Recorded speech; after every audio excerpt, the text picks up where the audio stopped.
Alright, good evening, ladies and gentlemen, or good morning, or afternoon, or whatever part of the day you're going to watch this. This is our project for Miss Young's Calc class. It's going to be me and Melissa. If you don't know me, I'm Will. But in this show, I'm Wilhelm Bergerson of the Late Calc Show. Today in America, a lot of stuff is happening. Donald Trump, more Donald Trump. But enough about the real world.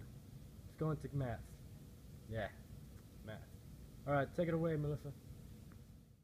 Alright, so let's start with our review. So first off, we're going to talk about even and odd vertical asymptotes. So, an even vertical asymptote is found in a quantity that is raised to an even power in a function. So as you can see here, you can figure out if there's an even asymptote right here if the function of both sides of the function are facing upwards or are facing downwards. An odd vertical asymptote is a vertical asymptote found in a quantity that is raised to an odd power in a function. So as you can see here, the different sides of the function are facing opposite directions, meaning that this is an odd vertical asymptote. Now we're going to use that knowledge to try to answer these next few questions. So, board please. Alright, there we go. Alright, so now we're going to get into infinite limits, and this is going to be an example.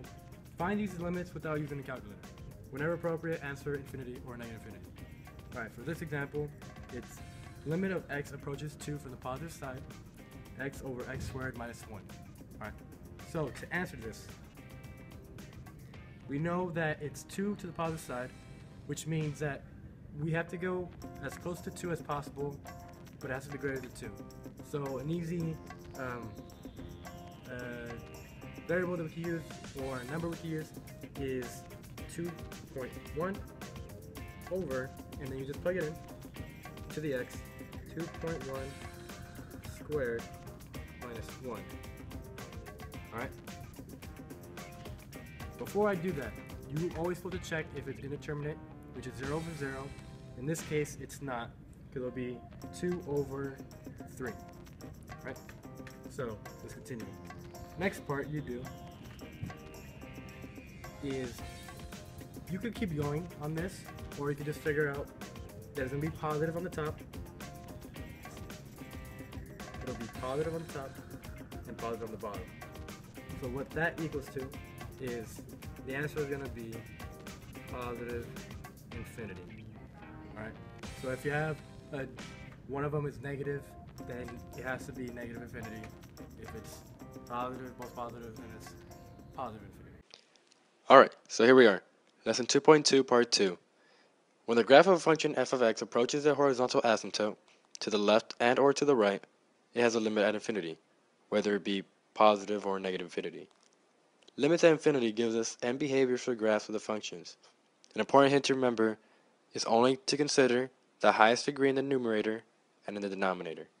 Quick review on horizontal asymptotes. If the degree of the p of x, which is the numerator, is less than the degree of q of x, which is the denominator, the horizontal asymptote is y equals 0. If it's the opposite, then it does not exist. If they are the same, then you base it off the leading coefficient of both.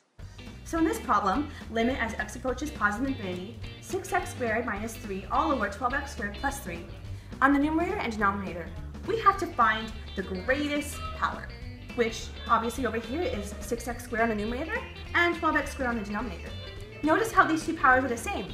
So that means that we have to take the coefficients and divide them. So HA equals to 6 over 12, which reduces to 1/2. So our horizontal asymptote is 1/2. Alright guys, now we're going to be working with one more problem for limits at infinity. So as you can see here, oh my gosh, there's a square root. Don't panic, don't worry, everything's going to be a-okay. So again, we have to look at the leading coefficients of the leading powers of the numerator and denominator. So as you can see here, what? Radical 16x squared plus 18? Easy.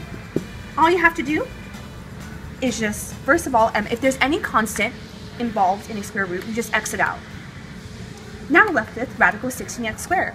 So the square root of 16 is 4, and the square root of x squared is just x. But remember, whenever we take the square root of anything, we have to put an absolute value sign. And all over 3x. But notice how we're dealing with as x approaches positive infinity. So the numerator has to be positive, and the denominator has to be positive, which simplifies into 4x over 3x. And now we have to just cancel out the x's. So we're left with the magical number of 4/3.